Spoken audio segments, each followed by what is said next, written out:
Alors aujourd'hui, une merveille, Rodin qui est devant nous, et de la danse. Un clin d'œil pour toutes les filles à cheveux rouges, ça va leur plaire. Le Rodin que vous connaissez sans doute pour faire court, ici on va parler non pas du Rodin qui est connu, dont le visage, la silhouette est très connue, même si dans ce merveilleux livre de Bernard Blisten, qui a des défauts, hein, si la statuaire n'a jamais bénéficié autant de commandes que sous la Troisième République, puisqu'on peut voir des sculptures en extérieur, et vous connaissez mieux que tout le monde celle-ci par exemple, ou encore plus celle-ci, puisque cette société voulait s'auto-célébrer, à la fin du siècle, la statuaire connaît une profonde transformation avec l'œuvre de Rodin. C'est lui, vraiment, il y a un avant et après, qui se prolonge et se réinvente sans cesse jusqu'à la mort de l'artiste. Et donc, on va partir de pourquoi Rodin est si célèbre, pourquoi il a marqué à ce point-là, et on va s'intéresser à la façon dont ensuite il travaille. Il va être premièrement un homme qui va beaucoup assembler, travailler par rebond, série, reprise. On a bien compris que c'était un des enjeux de la modernité. Il va faire beaucoup de dessins et beaucoup de recherches de dessins. Et je disais très célèbre avec ce monument à Puy-Chavannes. Et on verra ensuite que Rodin est aussi un grand collectionneur. Encore voilà une façon pour moi dans ce chapitre de dire allez voir ailleurs, qu'est-ce qu'on peut trouver ailleurs. Lui, il va pas aller vers l'Asie ou vers l'Océanie, il va regarder dans les collections des musées, dans des choses qu'on connaît peu et mal, et il va s'en inspirer. Et petit clin d'œil important qui fait de Rodin cette grande figure de la sculpture, c'est aussi les photos. Vous reconnaissez Station, le photographe américain qui va créer Camera Work avec Stiglitz, ceux qui sont au début pictorialistes et qui créent cette galerie et ce magazine, Camera Work. Il vient en France et il prend en photo Rodin. Des très belles photos, encore très pictorialistes. Finalement, on est en 1902. Par contre, qui montre un Rodin solitaire, qui fabrique un peu la légende du Rodin qu'on connaît, et que le film de Doillon, je trouve, de 2017, a réussi à contourner, changer. Bien évidemment, il y a le film avec Depardieu et ce rapport ambigu avec Paul Claudel qui traitera cette sculpture d'homme attablé à la femme. Il déteste cordialement Rodin.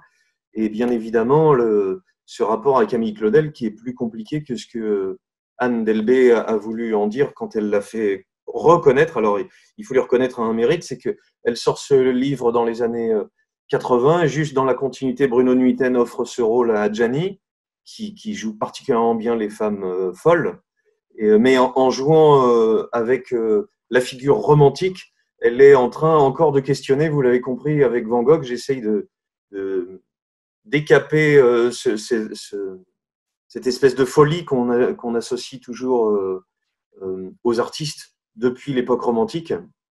Quelqu'un qui sait bien ce qu'il fait. Et chez Camille Claudel, une admiration mutuelle et une aide mutuelle assez longtemps. Donc le livre de Delbé a la vertu de faire connaître cette femme est morte oubliée. On a jeté des pièces à elle et on ne sait pas du tout, on en a perdu beaucoup. Mais en montrant qu'elle était aussi sous l'emprise de quelqu'un, on oublie la capacité des deux. Ici, la femme de Rodin Rosebery qu'il n'a jamais quitté, par exemple, on est en pâte de verre, on est en bronze au musée d'Angers, on est avec un artiste qui cherche des choses continuellement et dont le travail aux côtés de Camille Claudel va nourrir énormément. J'en profitais aussi pour faire un clin d'œil à Octave Mirbeau, qui est un homme merveilleux. Jeter un œil sur ce bel écrivain qui s'intéresse à tout, à tous les artistes de cette période-là. Il les a tous défendus, il a été auprès d'eux tout le temps. Alors le Rodin des débuts, on a 1840-1917, une carrière assez longue quand même. On a un musée Rodin bien célèbre, mais on en a un moins connu en Île-de-France qu'il faudra chercher. On a une photo de lui par Hippolyte Aubry des années 60. Il est formé, voici quelques pièces de sa jeunesse, qui sont finalement assez classiques sur le théâtre des Gobelins, il donne un coup de main à Carrier-Belleuse. En voilà un petit d'Alembert à l'Hôtel de Ville de Paris, donc il est en train d'apprendre la sculpture. Et puis, un intérêt très tôt pour les formes petites également, pas que du grand format, et une façon de travailler sur cette toilette de Vénus, les secrets d'amour, une façon de travailler sur des formes qui font partie de l'histoire de de la sculpture. Parce que très tôt, il se fait connaître en 1875. On est en même temps, on est au musée d'Orsay là, et on est à peu près simultané de l'impressionnisme. Vous vous rappelez peut-être, on vient de le voir, qu'il est né en 40. 76, c'est un grand garçon. Il produit cet âge d'airain et cette sculpture, le rendu, la précision est tellement parfaite qu'on l'accuse d'avoir fait un moulage sur le soldat qui lui avait servi de modèle. Voilà, il y aura un peu de sexe, c'est comme ça qu'on maintient le public quand on en est au presque 20e épisode sur 40. C'est annoncé et je ne mentirai pas. Voilà, on a un rendu tellement fort, tellement précis qu'il est soupçonné de moulage, qui est l'antithèse encore dans la peinture et dans l'art académique. Il faut copier le monde, mais ne pas le recopier avec des moyens aidés. Bien évidemment, on repense au Gauguin d'hier, que l'art soit une abstraction pour Gauguin et qu'ils disent que copier servilement la nature, c'est faire de la viande. Ben, on est au cœur du même problème, en fait. C'est-à-dire que Rodin va refaire une œuvre, L'homme qui marche, une merveille de stabilité, et l'axe sur lequel il est appuyé, la dynamique qu'il y a dedans, et un Jean-Baptiste qu'il réutilisera, puisque une des façons de travailler de Rodin va être d'utiliser des formes qu'il a travaillées, sculptées, il les moule et après il y a un tirage qu'on va retrouver à différentes étapes de sa vie. Voilà une façon de travailler importante qui va tout changer. Si vous pensez à Giacometti sur Cet homme qui marche, oui, il y a une façon, encore un clin d'œil à cette modernité, mettre des modèles en mouvement, travailler le mouvement dans ses dessins, dans la façon rapide d'esquisser. On pourrait penser que la sculpture est éloignée du mouvement, qu'elle a la lourdeur avec elle, et il faut en effet que ça tienne debout. Tous les procédés de recherche de légèreté vont être au cœur du travail de Rodin. Voilà un exemple concret de sa jeunesse. On a 3 faunesses qui, quand on les regarde bien, on a un tirage en bronze ici et un plâtre. Finalement, je ne suis pas tout à fait sûr, mais je m'y préengage, on pourrait dire que c'est 3 fois la même sculpture. Voilà. Un pied levé, une façon de les faire danser. Un pied posé, pas très posé, hein, c'est pas très lourd. On pourrait penser que c'est la même sculpture vue de 3 côtés, qui permet de créer un phénomène de danse. On va beaucoup regarder de danse, et c'est déjà amusant sur ce sujet du mouvement, puisque c'est la première chose que je voudrais vous faire comprendre, c'est que la danse et la sculpture, normalement, ça ne va pas ensemble. La gravitation est la même pour tout le monde, même depuis Newton, et donc il s'agit que la sculpture ne se casse pas la figure. Donc, comment faire comprendre ce mouvement? On le voit juste avant dans le fait de désaxer en partie avec le bras, en tournant la tête. On avait dans la sculpture grecque classique un aplomb. Vous êtes sur une jambe, l'autre jambe est légèrement soulevée, tout le poids du bassin vous donne un déhanché, et on va, par une légère torsion des épaules et de la tête, faire comprendre ce mouvement qui donne de la vie à un paquet de pierre ou un paquet de bronze. Mais ce qui est ici en jeu, c'est autre chose. Il y a non seulement des axages, on n'est presque pas appuyé, on a les bras soulevés, on a la tête basculée, mais regardez bien, et c'est merveilleux, les 3 figures se maintiennent mutuellement. Les 3 figures sont encore plus légères, puisque si on en retire une, elle tombe. Alors, à Meudon, dans son atelier musée qu'on peut visiter, alors là, c'est très chouette, moins de monde qu'à Paris, on a plusieurs versions du travail de Rodin qui vont nous permettre de comprendre comment il travaille. Alors, première grande révolution qui va donner cette célébrité énorme des bourgeois de Calais, dont on voit ici les plâtres initiaux. En 1877, l'exactitude anthropomorphe, et très précisément, nous dit Blisten, de l'âge d'airain, je viens de vous le montrer, puis le monumental bourgeois de Calais ici même, venait abolir les frontières entre espace réel et espace virtuel. C'est-à-dire, qu'est-ce qu'il y a de particulier ici? Il n'y a plus de socle. Les sculptures, encore plus fort et encore plus visible là, les sculptures peuvent être à même le sol, à peine sur un petit marchepied. On n'est plus dans ce qu'on a vu au tout début, le socle qui donne une sorte de hauteur voilà, à l'ensemble, une sorte de majesté comme la sculpture l'avait montré jusque-là. Chez Rodin, il va y avoir une façon de travailler de plein pied presque, un rapport physique au spectateur. Et vous vous rappelez sans doute, puisque vous prenez des notes, que cette façon d'interpeller le spectateur, de le mettre dans un rapport d'interpellation, dans le fait de le faire réagir, c'est au cœur de la modernité. Ça, c'est la vraie révolution des bourgeois de Calais. On a une composition, finalement. Vous vous êtes peut-être pas posé la question, mais on peut finalement, en sculpture, peu représenter de choses. Le paysage est complexe, les natures mortes sont complexes. Là, on peut être. Pourquoi? Parce que si on copie une bouteille à l'identique, eh ben, on est assez peu dans la sculpture. Donc, tous ces enjeux de représentation dans l'espace vont être continuellement des enjeux de sculpteurs. Et donc, en mettant tous ces personnages ensemble, et non pas dans un bas-relief réuni, il est en train, par les vides qui les séparent, de créer une interrelation à nouveau. Et le fait de les mettre sur le sol directement ajoute à cette interrelation au spectateur. En plus, on a des pièces qui sont merveilleusement belles. Sur la façon de jouer avec la lourdeur, on a un exemple qui est très intéressant sur la petite maquette en plâtre de cette méditation. Une pose pas très simple à tenir. On a l'axe des épaules, l'axe de la tête qui est basculé en arrière, qu'on retrouve ici dans la sculpture, avec un jeu que Rodin va beaucoup utiliser et qui vient de Michel-Ange, de laisser des endroits pas finis, pour donner l'impression que cette légèreté du modèle sort de la pierre et sort de la brutalité de la pierre et non pas d'un socle. Voilà, on a une étude qui est très intéressante sur cette méditation, puisqu'on a un visage, un personnage très basculé. Je vous redis, essayez de le poser comme ça. Vous avez votre aplomb vertical de jambe, mais la jambe à demi pliée et soulevée donne sur une horizontale presque des épaules à la tête. C'est une séance chez le kiné direct après. Ce qui est passionnant, c'est que cette merveilleuse méditation est en un sens amputée de ses bras. Et le fait de ne pas avoir tout mis est une façon de donner de la force à ce qui est présent. Mais cette ondulation qui va chercher dans le torse, dans les bassins, se retrouve dans d'autres figures, dans d'autres personnages. Et on va l'observer tout de suite. Voilà. De cette méditation, on retrouve un essai avec bras, sans bras, avec bras. La pose des jambes est la même, la pose du torse est la même. Et quand on tourne, c'est bien la vertu de regarder la sculpture en ronde bosse, en volume tout autour, on est presque embêté de voir ce que Ingres avait passé son temps à faire, c'est-à-dire faire des essais, recommencer, reprendre. Et on est presque tenté devant une œuvre entre guillemets virtuelle, dire mais non, les bras ont alourdi. Et on a la chance d'avoir les deux.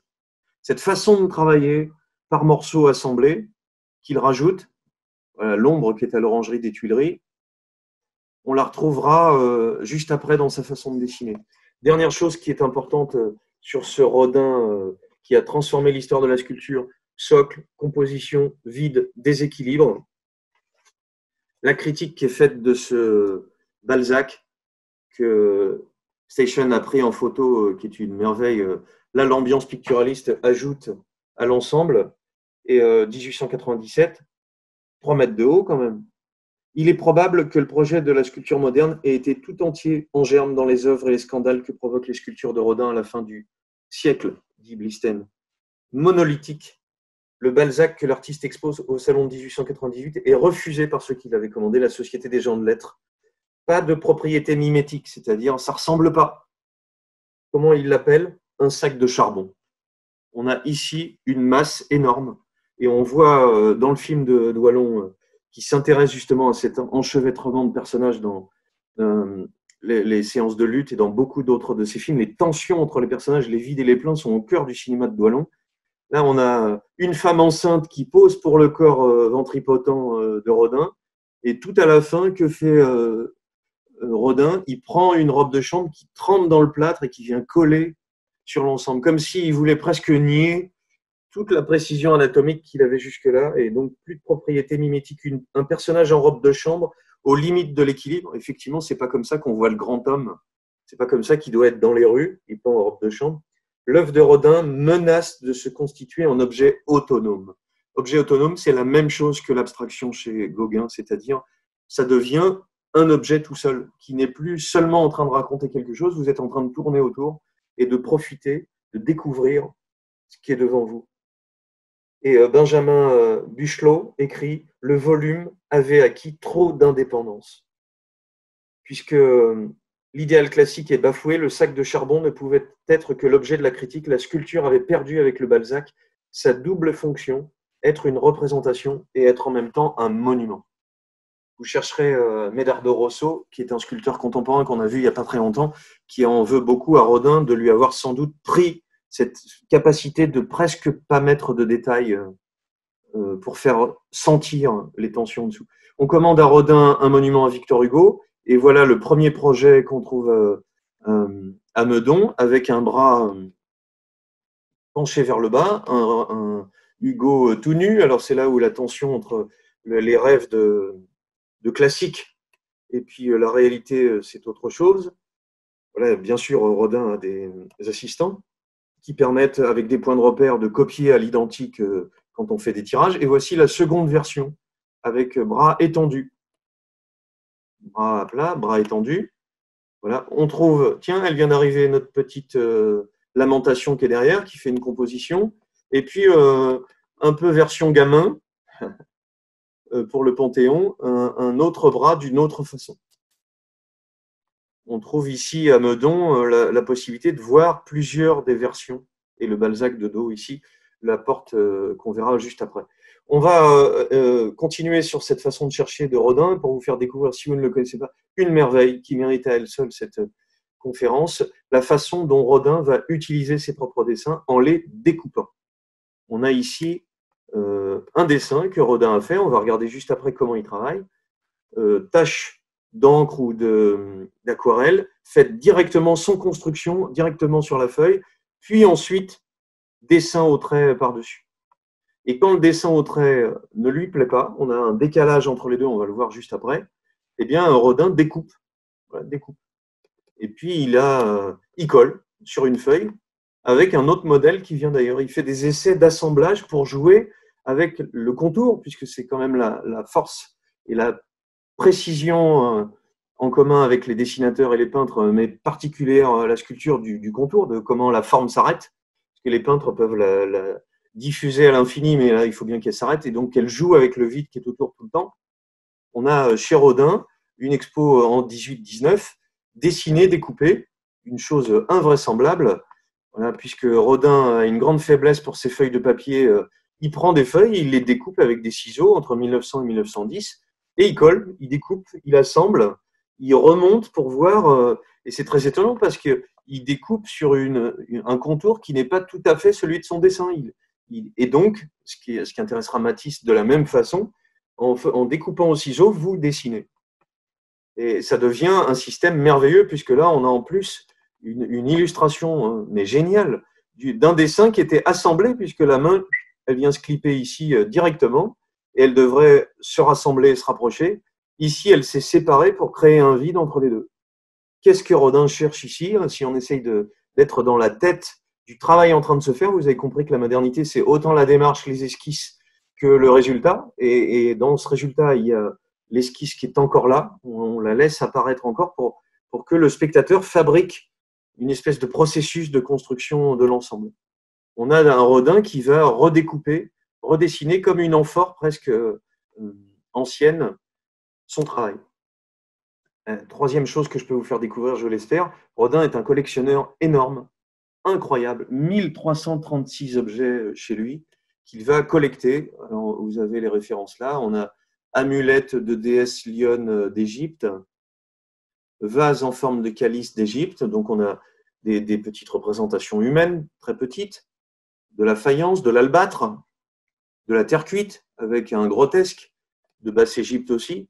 On dirait des petites sculptures taillées dans des charbons de bois. Voici la collection de Rodin, une énorme quantité d'objets qu'il va collecter continuellement. Donc, se voir ailleurs, c'est une façon de regarder l'Antiquité, mais beaucoup, 1336 objets, c'est pas qu'un peu. Des objets qui sont cassés quelquefois, évidemment, des objets qui viennent du monde entier et dont le musée Rodin a également fait une exposition il y a très peu de temps. Toutes ces images, je les ai tirées de leur catalogue en ligne, donc baladez-vous, promenez-vous dans l'histoire. Une double tête romaine, un masque funéraire égyptien.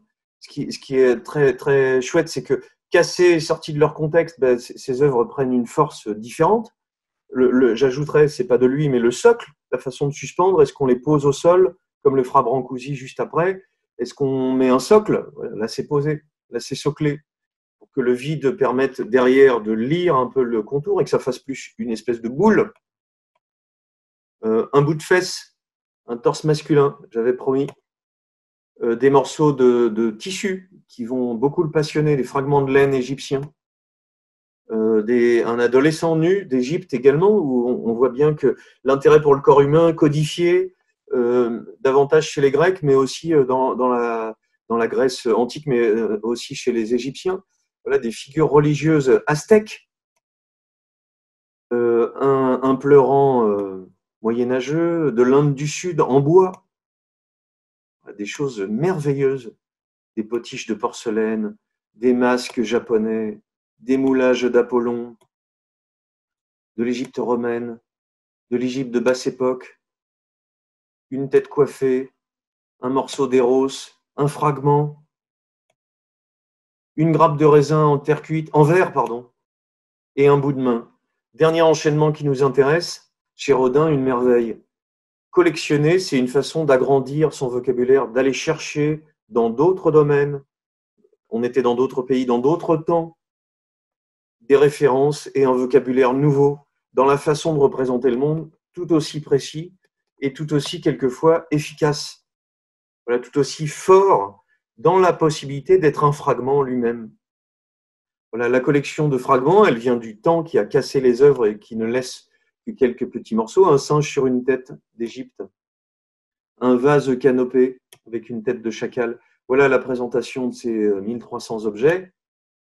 Et là, on bascule sur un assemblage, si vous avez une capacité de divination avec la façon de travailler de Rodin. J'essaye toujours que le plan soit simple.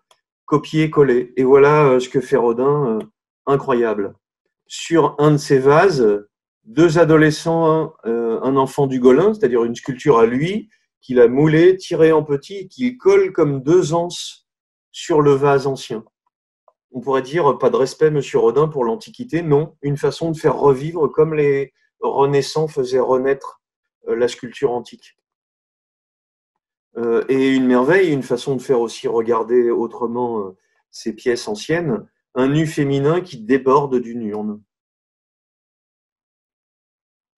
Des copies, voilà, le Rodin collectionneur est ici, le Rodin qui s'inspire beaucoup est ici. Et le plus beau de tous ces assemblages et inventions, voilà, un torse féminin qu'il a collecté, auquel il a collé une main de squelette. Ça se fait trop pas. 1890. Le Rodin collectionneur est un Rodin qui regarde, qui agrandit son vocabulaire et qui transforme la façon, bien évidemment, de copier le réel. Vous avez vu qu'il en avait la capacité, mais la façon même de penser son travail. Tout ça n'est pas fini. Ça peut être non fini et présenté comme tel. Ça aura beaucoup plus de force dans le regard du spectateur. On peut, je vous donne un dernier exemple, voir qu'une œuvre peut avoir pas de bras ou un bras.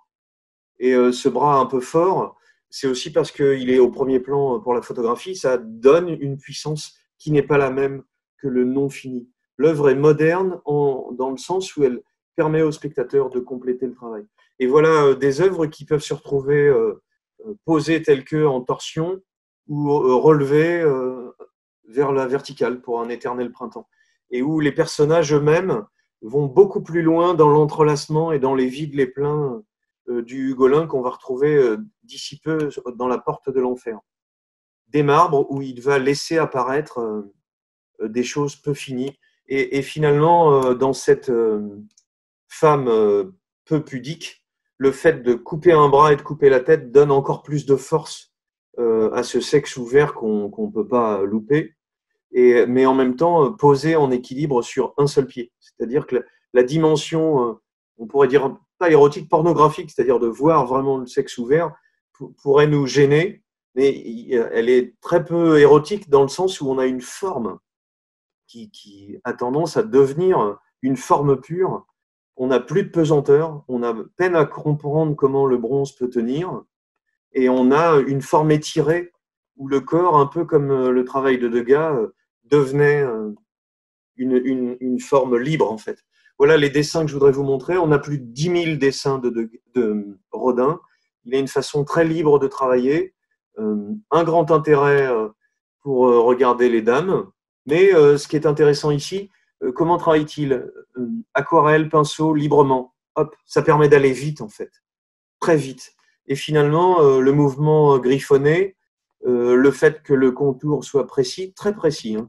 Le trait est précis, il n'hésite pas, il vient se finir, on lâche le crayon et on reprend le volume qui vient derrière.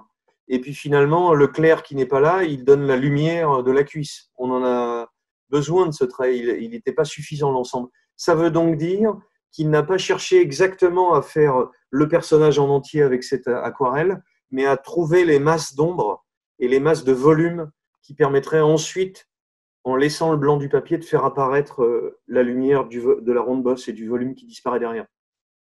À d'autres endroits, l'hésitation permet de faire comprendre à la fois le mouvement, mais à la fois les rentrées des muscles dans le corps. Et ce qui nous intéresse ici, c'est aussi de voir que, indépendamment du regard pornographique qui intéresse Rodin, puisqu'il va aussi déplacer le centre d'intérêt du corps classique vers un corps tout à fait réel et incarné, eh bien, c'est l'espèce de griffonnage bleu qu'il a posé sur l'ensemble, qui donne presque un équivalent de la naissance, de l'origine du monde de Courbet, mais aussi une façon d'attirer l'attention sur ce visage qui est au loin. Alors, on a des techniques qui sont très différentes, du fusain, des mélanges de personnages. Il va faire poser quelquefois plusieurs personnages ensemble, et des merveilles de créativité. Si vous n'aimez pas la sculpture de Rodin, son dessin va vous passionner. On sent bien que des gens comme Egon Schiele, comme on va le voir après, tiens, il y en a pour tous les goûts, comme Klimt, et comme son élève ensuite, son nom va me revenir quand je vais vous le montrer, s'intéresse à ça. Voilà. Comment les corps se mélangent, comment on peut, à partir d'un même dessin et de cette recherche de mouvement, assembler des corps et donc donner encore plus. Vous seriez bien en peine de me dire est-ce que le modèle a posé allongé, sautant, sur le côté, sur un tabouret, sur les genoux, à tel point que le modèle semble flotter dans la page et décoller. Voilà, le plaisir infini du dessin, on a un artiste qui aime travailler, chercher beaucoup, travailler vite, jusqu'à transformer en silhouette, simplifier l'ensemble, et jusqu'à, c'est mon avant-dernière partie, s'intéresser grandement à la danse. On a dans cette façon de découper, d'oublier le support sur lequel le personnage se pose, parce qu'elle a les fesses posées sur quelque chose, bien évidemment. En ne le dessinant pas, il est en train de jouer avec l'espace de la page. On a des vides merveilleux, un axe oblique qui en fait presque un triangle parfait, un triangle de blanc parfait, un rythme de vide qui se détache et qui font basculer le modèle de l'autre côté, et une capacité de laisser un petit vide léger pour suggérer, valoriser les fesses à cet endroit-là, et qui donne, par le centre d'intérêt bien dessiné, une bascule au dessin de l'autre côté. Voilà, ce qui intéresse Rodin, c'est de dessiner des danseuses et de demander au modèle de bouger. Il va être fasciné par Ruth Saint-Denis, une danseuse de l'époque. Je vous ai déjà montré la l'œil Fuller qui bouge. Là, on a une prise de vue tardive de Ruth Saint-Denis. Une danse orientale. Elle danse pieds nus, à même le sol.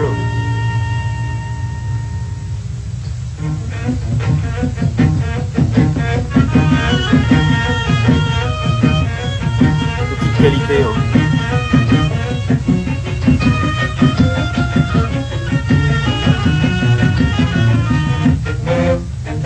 Danse des mains.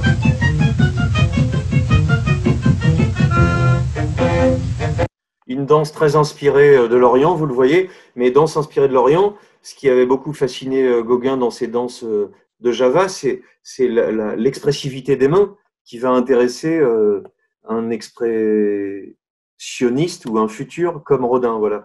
Quand il dessine les femmes en train de danser, il va se passionner à la fois pour cette découpe des mains et ces angles que les femmes d'Asie, dans certaines danses, sont capables de donner à leurs poignets, et dans le même temps, par une vigueur de dessin extraordinaire, s'intéresser au mouvement en train de se faire.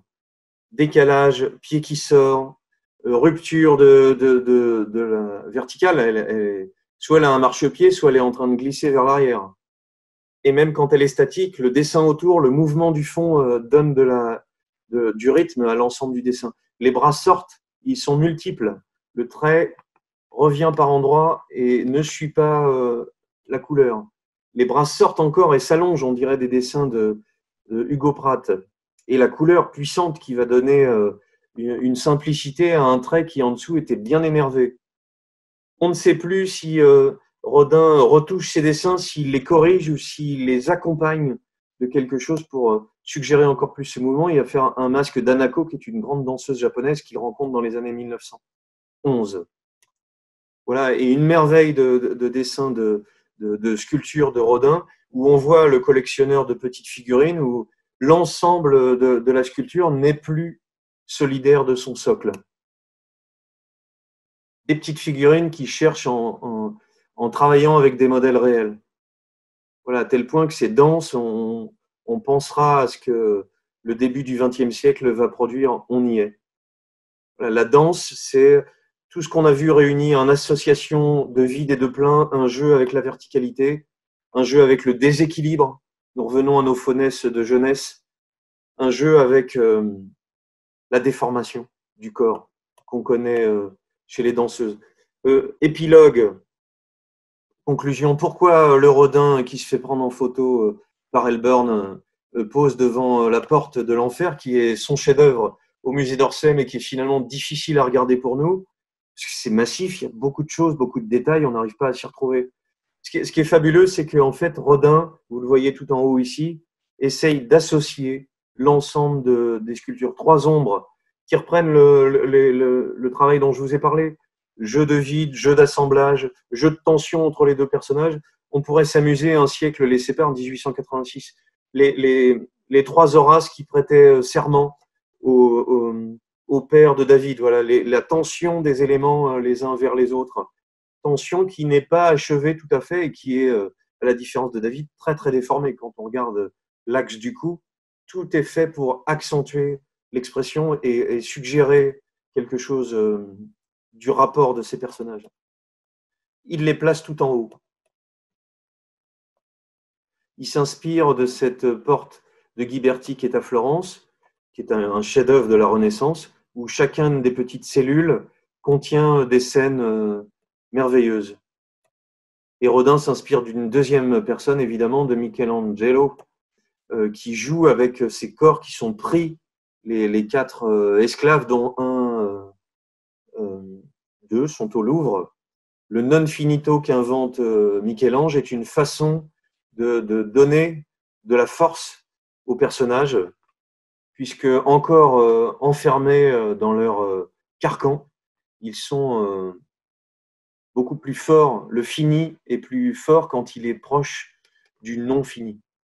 Et ce qui passerait pour du pas bien fait deviendra une signature pour Michel-Ange, et la façon d'amorcer ce que je vous raconte, c'est-à-dire le personnage, le spectateur finit l'œuvre. Le bas de la porte de l'enfer de Rodin, le Hugolin, vous voyez ici, on a une composition dans des courbes et dans des contours qui s'enchevêtrent. Regardons-les de près. On a des personnages. Voilà le Hugolin et son fils, qu'on avait vu tout à l'heure. Vous savez, il était enchevêtré comme entourant de ses bras à califourchon au-dessus. On a une expressivité, un détail merveilleux. On a des corps qui deviennent des sortes de galettes d'asticots, où tout est réuni et mélangé, où les corps finissent par disparaître dans la matière qui les a produits. Ça tombe bien, on est en enfer. Le même que vous reconnaissez ici, qui a servi de d'œuvre elle-même, mais vous commencez à reconnaître la petite dame qui est ici, qu'on reconnaît, qui est une merveille de simplicité. Simplicité dans le sens où finalement c'est précis, mais pas si détaillé que ça. Vous voyez, les ailes de son nez ont presque disparu. Ben, ça tombe bien, elle peut plus beaucoup respirer. Les lèvres sont à peine formées, elles ont l'air d'être un continuum dans sa joue. Ça tombe bien, elle est en enfer et ça se termine. La position elle-même n'est pas forcément la plus académique. Ben oui, elle est allongée sur le torse de quelqu'un d'autre. Et ce visage-là deviendra une sculpture en soi. L'épouvante, la tempête, on va les retrouver en soi, utilisées dans des œuvres seules. Je reviens à cette porte de l'enfer dont on a l'esquisse. On y retrouve ce baiser qui permet, maintenant qu'on a compris la façon de composer, de ne pas y voir seulement une figure romantique, puisque vous comprenez maintenant que le mot a son pesant de lourdeur. Romantique, c'est une façon de revisiter ce qui se passait après, et les romantiques sont des conservateurs politiquement. Romantique, ce serait d'aimer la modernité et la nouveauté, il y a de ça ici. Par contre, le romantique qui consisterait à seulement être l'évocateur de sentiments tendres d'un personnage l'un pour l'autre qui embrasse son aimé n'est pas forcément une bonne façon de résumer ce baiser. C'est pour ça que dans la critique du Paul Claudel qui détestait Rodin, quand il dit ici on a l'homme attablé à la femme, j'y vois pas seulement un pas très bon sens de la formule, mais quelque chose d'assez bien observé. On a une imbrication d'un personnage l'un dans l'autre qui, d'une tendresse, on le verra chez Munch sous peu, voilà, le baiser du vampire, leurs visages sont presque réunis comme fusionnés. Et la main épaisse, forte, amorce, ne touche presque pas. On se croirait chez Michel-Ange, et ici, elle est déjà enchevêtrée dans le cou. Le penseur est lui aussi dans un désaxement continuel. Les genoux pas aux mêmes hauteurs, les pieds pas aux mêmes hauteurs. Le bras qui maintient le visage, mais qui ne le maintient pas et qui suggère une pensée. J'en profite d'ailleurs pour, avant qu'on regarde notre épilogue, à propos des rapports avec Camille Claudel, qui étudie. On est au XIXe siècle dans une des 3 étapes d'évolution des artistes femmes. La première était à la Renaissance avec le développement des villes. La deuxième permet dans des ateliers privés que des femmes puissent commencer à étudier, puisqu'on peut apprendre que quand on côtoie ses pairs et quand on copie, pique, recommence. La Camille Claudel va rencontrer Rodin, et j'aime souvent montrer, puisqu'on a suggéré que cette séparation que travaillait de l'âge mûr Rodin était une façon de dire qu'il préférait rester avec Rose Beuret plutôt que tout quitter pour Camille Claudel. J'en profite quand même pour rajouter que Rodin a fait quelques pièces où il a fait le portrait de Camille Claudel, un merveilleux portrait, mais où, et j'y viens notamment dans cette façon d'être emprisonné, il le baptise la pensée. J'aime à croire que on n'a pas trop de mépris pour une femme de cette force quand on appelle un de ses portraits la pensée. Épilogue qui nous amène dans le XXe siècle. Vous vous rappelez peut-être qu'on avait découvert la L'Oeil-Fuller qui dansait aux Folies Bergères avec notre ami Lautrec qui était allé la voir. On a rejoint Lautrec 1895, Rodin 1875 pour l'âge des reins, et puis le début du XXe pour la suite.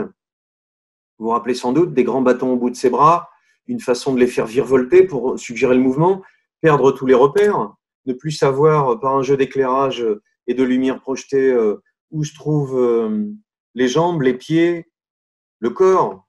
Tout ça est effacé, et voilà que notre ami Lautrec, avec cette série de lithographies, cherche à retrouver le mouvement de la L'Oeil-Fuller. On avait vu, bien plus classique que Rodin, une façon d'essayer de l'attraper. Coleman Mother, dont on retrouvera le travail avec Klimt, au moment du symbolisme, tout un groupe qui refuse un peu plus fortement le progrès, qui n'est pas toujours en train de le rechercher, et cette merveille d'Audrey Birdsley, où la l'œil Fuller a disparu, on ne voit plus que ses pieds.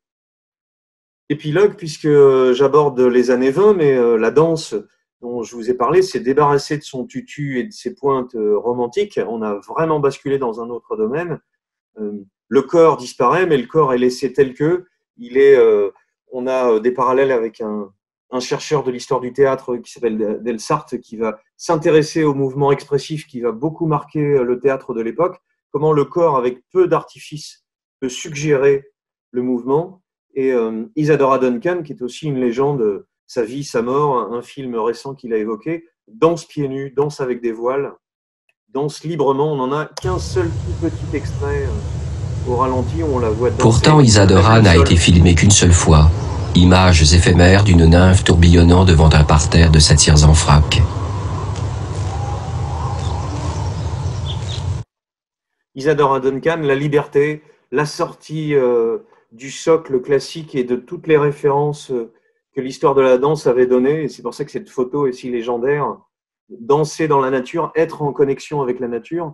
Voilà, Bourdelle, l'élève de Rodin, dont le musée est merveilleux à Paris, cherche un trait moins virtuose que celui de Rodin, mais plus audacieux, plus tatillonnant, en train de chercher à dessiner Isadora Duncan libre, dont vous pouvez retrouver l'histoire dans sa vie. On verra la prochaine fois Mary Wigman, qui sera la suite de cette danse expressive. Danser au sol, danser avec son visage, danser avec ses mains.